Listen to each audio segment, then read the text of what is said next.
बिहार के पूर्व उप मुख्यमंत्री और राज्यसभा सांसद सुशील मोदी ने कुचबिहार के ऐतिहासिक स्मारकों को किया दौरा। बिहार के पूर्व उप मुख्यमंत्री और राज्यसभा सांसद सुशील मोदी एक दिवसीय दौरे पर कुचबिहार पहुंचे।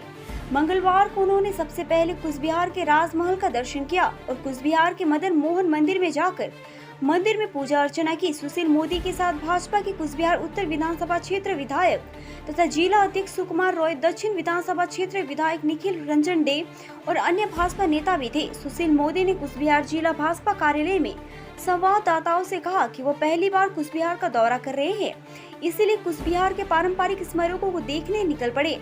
उन्होंने मोदी सरकार के 9वें साल के विकास पर भी चर्चा की। साथ ही उन्होंने राज्य सरकार के भ्रष्टाचार को लेकर तृणमूल सरकार पर तख्ल भाषा में हमला बोला। नहीं, आज मैं जाऊंगा कार्यकर्ता के घर, हम लोग कार्यकर्ता के घर जाएंगे। देखिए, ये जो वायलेंस का जो कल्ट है, ये सीपीएम ने बंगाल में शुरू किया था कि अपने विरोधी को टेरराइज करके रखो, विरोधी की हत्या कर दो, विरोधी के घर में घुसकर उसको तंग करो, कोई दूसरे पार्टी की मीटिंग नहीं हो सकती। सीपीएम चली गई। अब उसी कल्चर को टीएमसी ने बंगाल में लागू किया। तो देखिए, कोई भी हिंसा वायलेंस करके बहुत दिनों तक पब्लिक को रोक नहीं सकती। सीपीएम ने इतना वायलेंस किया तो चली गई ना, टीएमसी आ गई कि नहीं आ गई? और टीएमसी ने इतना वायलेंस किया तो भी 18 लोकसभा की सीट हम जीते कि नहीं जीते? 77 एमएलए जीते कि नहीं जीते? 3 एमएलए से 77 एमएलए हो गए। तो देखिए, ये वायलेंस जो करेंगे उनको परिणाम भुगतना पड़ेगा विधानसभा लोकसभा चुनाव के लिए। जनता हिंसा नहीं चाहती, जनता ब्लड बाथ नहीं चाहती, जनता शांतिपूर्ण तरीके से परिवर्तन। यही नक्सलबारी था ना, बगल में था ना नक्सलबारी ना, नक्सलबारी पूरी दुनिया में कि हिंसा से सत्ता परिवर्तन करेंगे। हम लोगों ने भारत में दिखला दिया कि शांतिपूर्ण तरीके से भी सत्ता परिवर्तन हो सकता है। तो इसलिए जो वायलेंस का सहारा ले रहे हैं उनको जनता जवाब देगी। हम तो अपने कार्यकर्ताओं की जो मदद कर रहे हैं, प्रतिकार कर रहे हैं, लेकिन हिंसा की राजनीति बहुत दिनों तक चल नहीं सकती। कितना जनता को दबाएंगे? जो सीपीएम को तो जिंदगी भर राज करना चाहिए था, तो चली गई सीपीएम। सीपीएम ने भी तो बहुत हिंसा किया, बहुत वायलेंस किया था कि नहीं किया था? चलिए, बहुत बहुत नोट चेंज हुआ, मतलब 30 सितंबर तक बंद किया। ये बोला तुगलक ही चला जाए, तुगलक ने बार बार मुद्रा को चेंज किया था, ऐसे नरेंद्र मोदी कर रहे हैं। ऐसा है कि 2000 का नोट बंद होना चाहिए। ये पार्लियामेंट में सबसे पहले मैंने ही उठाया था 6 महीना पहले, देश भर के सब अखबारों के अंदर। और ध्यान रखिए कि 2000 का नोट टेम्परेरी लाया गया था।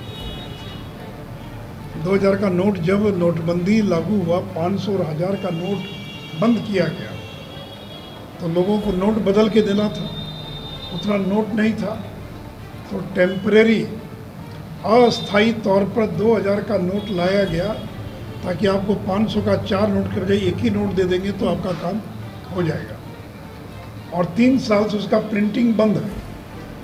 और 2000 का नोट किसी के पास है क्या? 1-2 नोट होगा आप में से किसी के पास, वो भी नहीं होगा।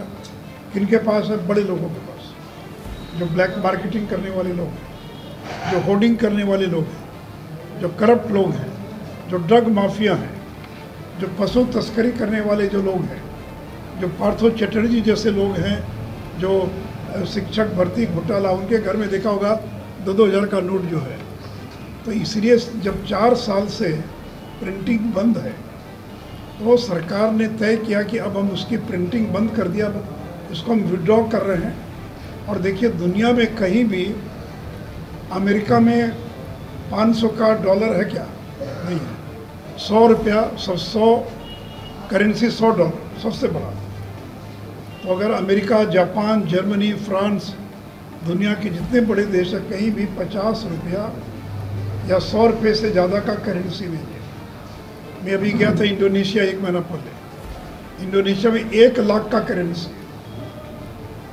तो वही बर्मा में मैं गया, बर्मा, वहाँ पर अगर 1000 रुपया तो बोरे में रुपया भर कर ले जाना पड़ता है। तो कहने का मतलब है कि जो विकसित अर्थव्यवस्था है वहाँ पर बड़े नोट नहीं होते, तो इसीलिए नोटबंदी के समय में इसको टेम्परेरी लॉन्च किया गया था। इसका कोई पर्पज़ नहीं रह गया, स्टोर करने में इस्तेमाल होने लगा, इसलिए सरकार ने बंद कर दिया। लोकल पब्लिक को कोई परेशानी नहीं, बड़े आदमी को दिक्कत होगी तो होगी, लेकिन छोटे आदमी को कोई दिक्कत नहीं। और 30 सितंबर के बाद देखिए आगे क्या होता है।